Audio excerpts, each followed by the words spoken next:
बीती 13 जून 2025 की तारीख से शुरू हुआ भीषण इजराइल ईरान युद्ध अब दिन पर दिन और खतरनाक होता चला जा रहा है। मिडिल ईस्ट में भयावह तबाही का मंजर नजर आ रहा है। इस खतरनाक युद्ध का आज यानी 19 जून 2025 को 7वां दिन है, लेकिन राहत कहीं भी नजर नहीं आ रही है।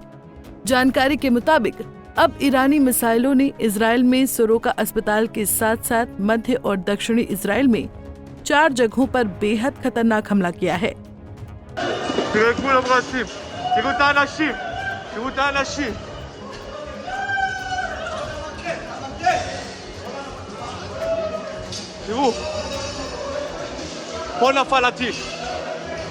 इस हमले के बाद इजराइल के स्वास्थ्य मंत्री उरियल बूसो ने एक बयान जारी कर कहा कि ईरान ने देश के दक्षिण में बियर शेवा में सोरोका अस्पताल को मिसाइल से निशाना बनाकर लाल रेखा पार कर ली है। इजराइल के आर्मी रेडियो ने बूसो के हवाले से कहा कि सोरोका अस्पताल पर हमला किया जाना ईरानी शासन द्वारा किया गया युद्ध अपराध है, जबकि इजरायली मीडिया ने बताया है कि ईरान के हालिया मिसाइल हमले के बाद अस्पताल को नुकसान पहुंचा है।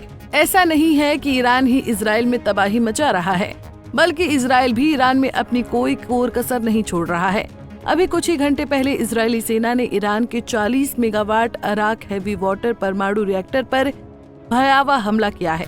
ये हमला आईडीएफ द्वारा रिएक्टर के आसपास के निवासियों को खाली करने के आदेश के बाद किया गया है, लेकिन इन सब के बीच कई सवाल जरूरी हैं, जो इस युद्ध के अहम कारण बने हुए हैं। सवाल है कि क्या ईरान ने अपने परमाणु हथियार बना लिए हैं? क्योंकि मिडिल ईस्ट से आने वाली जानकारियां कुछ ऐसा ही साबित कर रही हैं।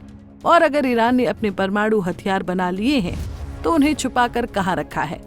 क्या जहां रखा है वहां तक अमेरिका पहुंच भी पाएगा? फोर्डो फ्यूल एनरिचमेंट प्लांट ये ईरान की सबसे सुरक्षित और गुप्त परमाणु साइटों में से एक है, जो कोम शहर के पास एक पहाड़ के नीचे लगभग 80 से 300 फीट की गहराई में स्थित है। इस स्थल पर यूरेनियम संवर्धन की गतिविधियां चल रही हैं। नतांज परमाणु केंद्र ये ईरान का एक महत्वपूर्ण परमाणु स्थल है, जहां यूरेनियम संवर्धन किया जाता है। इस स्थल पर हाल ही में इजराइल द्वारा हमला किया गया था।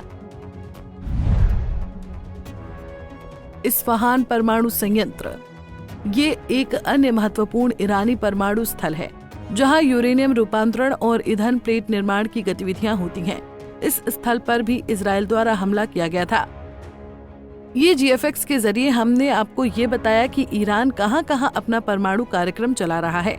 ईरान के परमाणु हथियार कहां छिपे हैं? इस सवाल के जवाब में जानकार ऐसा मानते हैं कि ईरान के परमाणु हथियारों के ठिकानों के बारे में सटीक जानकारी देना मुश्किल है, क्योंकि ये साइटें अत्यधिक गोपनीय और सुरक्षित होती हैं। ईरान के परमाणु कार्यक्रम को लेकर अंतर्राष्ट्रीय समुदाय में चिंता बनी हुई है। क्या अमेरिका ईरान के परमाणु हथियार ढूंढ पाएगा? इस सवाल के जवाब में जानकारों का मानना है कि अमेरिका और इजराइल के बीच ईरान के परमाणु कार्यक्रम को लेकर तनाव जारी है। इजराइल का दावा है कि ईरान परमाणु बम बनाने की कोशिश कर रहा है, जबकि ईरान इसे शांतिपूर्ण कार्यक्रम बताता है। अमेरिका की भूमिका इस मामले में महत्वपूर्ण है और ऐसी खबरें हैं कि अमेरिका इजराइल की मदद से ईरान के परमाणु केंद्रों को निशाना बना सकता है।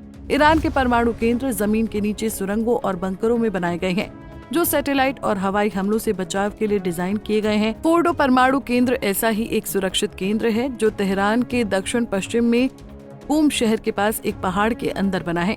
ये केंद्र लगभग 260 फीट गहराई में है और इजराइल के पास ऐसी क्षमता नहीं है कि वो इस गहराई में मार सके। अमेरिका के पास GBU-57 AB massive ordnance penetrator बम है, जो जमीन के नीचे 200 फीट से अधिक गहराई में तबाही मचा सकता है। ये बम सिर्फ अमेरिकी B-2 स्पिरिट स्टेल्थ बॉम्बर से ही छोड़ा जा सकता है। इस बम की मदद से ईरान के परमाणु केंद्रों को निशाना बनाने की योजना बनाई जा रही है। ये कहना मुश्किल है कि अमेरिका ईरान के परमाणु हथियार ढूंढ पाएगा या नहीं। ईरान के परमाणु कार्यक्रम को लेकर अमेरिका और इजराइल के बीच तनाव जारी है और अमेरिका की भूमिका इस मामले में महत्वपूर्ण है। लेकिन ईरान के परमाणु केंद्रों की सुरक्षा और अमेरिका के धरती फाड़ बम की क्षमता को देखते हुए ये एक जटिल और चुनौतीपूर्ण काम होगा।